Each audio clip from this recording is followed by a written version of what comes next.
اعوذ باللہ من الشیطان الرجیم بسم اللہ الرحمن الرحیم۔ کریشن آف دی یونیورس کے ضمن میں نے جو چند باتیں آپ سے عرض کی تھیں، اس کے ضمن میں خیال آیا کہ آپ کو ایک شعر بھی سنا دوں۔ عبد القادر بے دل بہت بڑے شاعر اور بہت بڑے فلسفی گزرے ہیں ہندوستان میں، اورنگزیب کے زمانے میں تھے اور انہیں دنیا کے چوٹی کے فلسفیوں میں شمار کیا جاتا ہے۔ ان کا ایک شعر بڑا عجیب ہے: ہر دو عالم خاک شد تا بست نقش آدمی، اے بہار نیستی از قدر خود ہوشیار باش۔ ہر دو عالم خاک شد، دونوں عالم خاک ہو گئے۔ اب یہاں جو مفہوم میں لے رہا ہوں، شاعر کے ذہن میں کیا تھا کیا نہیں تھا وہ جانے اور اللہ جانے، لیکن ہر دو عالم، عالم امر، عالم امر نیچے اترا عالم خلق کی شکل میں، اور عالم خلق میں ہوتے ہوتے اترتے اترتے اترتے اترتے تنزل مٹی پیدا ہو گئی۔ ہر دو عالم خاک شد تا بست نقش آدمی، اب آدمی کا نقش بندھنا شروع ہوا۔ اب یہاں سے حیات عرضی کا سلسلہ شروع ہوا۔ گویا کہ انسان کو وجود میں لانے کے لیے اللہ تعالیٰ نے دونوں عالموں کو تنزلات کی بے شمار منازل سے اتار کر اور خاک تک پہنچایا۔ تا بست نقش آدمی، اے بہار نیستی۔ اب یہ نیستی جو ہے سمجھ لیجئے، چونکہ فلسفہ وحدت الوجود کا یہ ہے کہ اصل حقیقت جو ہے اور اصل وجود تو اللہ کا ہے، باقی جو کچھ نظر آ رہا ہے یہ حقیقی وجود نہیں ہے، نیست ہے، یہ ہست نہیں ہے، صرف یہ شکلیں ہیں، صورتیں ہیں، امیجز ہیں۔ کل ما فی الکون وہم او خیال او عکوس فی المرایا او ظلال، تو یہ نیست ہے۔ یہ جو عالم وجود ہے جسے کہا جا رہا ہے نیستی، اس عالم کی بہار انسان ہے، کلائمیکس آف دس کریشن۔ خلقتہ بیدی، مسجود ملائک، خلیفۃ اللہ۔ تو اے بہار نیستی از خود قدر خود ہوشیار باش، ذرا اپنے مقام و مرتبے کو سمجھو کہ تمہارے وجود کے لیے اللہ تعالیٰ نے ہر دو عالم کو تنزلات کی کتنی منزلوں سے نیچے اتار کر خاک کیا ہے، تب تمہارا نقش بننا شروع ہوا۔ اور یہ عبد القادر بے دل وہ ہیں کہ جن کے آگے مرزا غالب بھی پانی بھرتے ہیں۔ طرز بے دل میں ریختہ کہنا اسد اللہ خان قیامت ہے، آسان کام نہیں ہے جو انداز ہے بے دل کا۔ اب چلیے آگے۔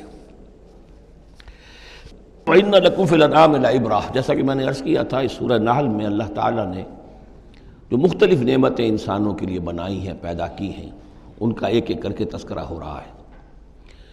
اور ان کے لیے، تمہارے جو چوپائے ہیں، مویشی ہیں، ان میں بھی عبرت ہے، سبق ہے۔ ان کو دیکھو اور اللہ کی حکمتوں کو پہچانو۔ نسقیکم مما فی بطونہ، ہم پلاتے ہیں تمہیں اس میں سے جو ان کے پیٹوں میں ہوتا ہے۔ پیٹوں میں کیا ہوتا ہے؟ من بین فرث، گوبر ہوتا ہے، ودم، یہ خون ہوتا ہے۔ پیٹ چاک کرو گے کیا نکلے گا؟ لبنن، اب ان دونوں کے مابین سے اللہ تعالیٰ تمہیں پلا رہا ہے دودھ، لبنن خالصاً، ستھرا، صاف، سائغا للشاربین، پینے والوں کے لیے نہایت خوشگوار، خوش ذائقہ۔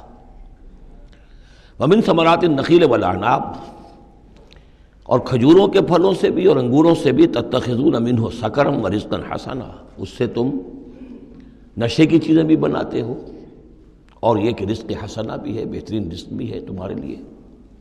ان فی ذلک لآیۃ لقوم یعقلون، یقیناً اس میں نشانی ہے ان لوگوں کے لیے جو عقل سے کام لیں۔ وَأَوْحَىٰ رَبُّكَ إِلَى النَّحْلِ، اور تیرے رب نے وحی کی شہد کی مکھی کی طرف، یعنی اس کی فطرت میں یہ چیز ودیت کر دی۔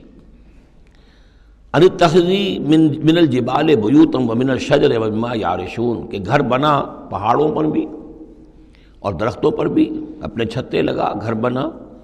اور جو یہ ٹٹیاں باندھتے ہیں کھجوروں کی، انگوروں کی بیلوں کے لیے، اس کے اوپر بھی وہ جا کے وہ اپنا بھی ڈیرا لگا لیتے ہیں۔ ثم کلی من کل الثمرات، پھر ہر طرح کے میووں میں سے کھا۔ یعنی ان کے رس چوس، فسلکی سبل ربک ذللا، اور پھر اپنے رب کے راستوں پر چل، وہ راستے کے جو صاف پڑے ہوئے ہیں کہ جن میں کوئی رکاوٹ نہیں ہے، ادھر سے ادھر، ادھر سے ادھر۔ یہ ہے شہد کی مکھی، یخرج من بطونہا، اس کے پیٹوں سے نکلتا ہے شراب، ایک پینے کی شے یعنی شہد، مختلف الوانہ، جس کے رنگ مختلف ہوتے ہیں، فیہ شفاء للناس، جس میں لوگوں کے لیے شفا ہے۔ اس لیے کہ جن جن پودوں کے پھولوں کا رس اس نے چوسا ہے، اس کے خواص، اس کے اثرات، اس کی تاثیرات جو ہیں وہ شہد میں آ جاتی ہیں۔ وہ شہد تو گویا کہ وہ کشید کر رہی ہے ان پھلوں کے اندر، اور ان میں جو کچھ تاثیرات ہیں وہ اس شہد میں آ جائیں گی، اور جڑی بوٹیوں سے گویا اس طریقے سے شہد میں وہ ادویات کے اثرات سراج کر رہے ہیں۔ ان فی ذلک لآیۃ لقوم یتفکرون، یقیناً اس میں نشانی ہے ان لوگوں کے لیے جو غور و فکر سے کام لیں۔ واللہ خلقکم ثم یتوفاکم، اللہ ہی ہے جس نے تمہیں پیدا کیا، پھر وہی تمہیں قبض کر لے گا، موت دے گا، وفات دے گا۔ ومنکم من یرد الی ارذل العمر، اور تم میں سے کچھ ایسے بھی ہوتے ہیں جو بڑی ہی ضعیف عمر کو پہنچ جاتے ہیں، بڑی ردی عمر، وہ ضعیف عمر جس میں کہ انسان دوسروں پر بوجھ بن جائے، اور نہ صرف یہ کہ دوسروں پر بوجھ بن جائے، لیکن لا یعلم من بعد علم شیئا، کہ نہ جانے سب کچھ جاننے کے بعد کچھ بھی۔ آپ کو معلوم ہے ڈیمنشیا بھی ہو جاتا ہے، ذہنی صلاحیتیں ختم ہو جاتی ہیں، یادداشت ختم ہو جاتی ہے، بڑے بڑے عاقل اور بڑے بڑے فلسفی اس عمر میں جا کے جو بچوں کی سی باتیں کرنے لگتے ہیں۔ ان اللہ علیم القدیر، یقیناً اللہ تعالیٰ جاننے والا ہے،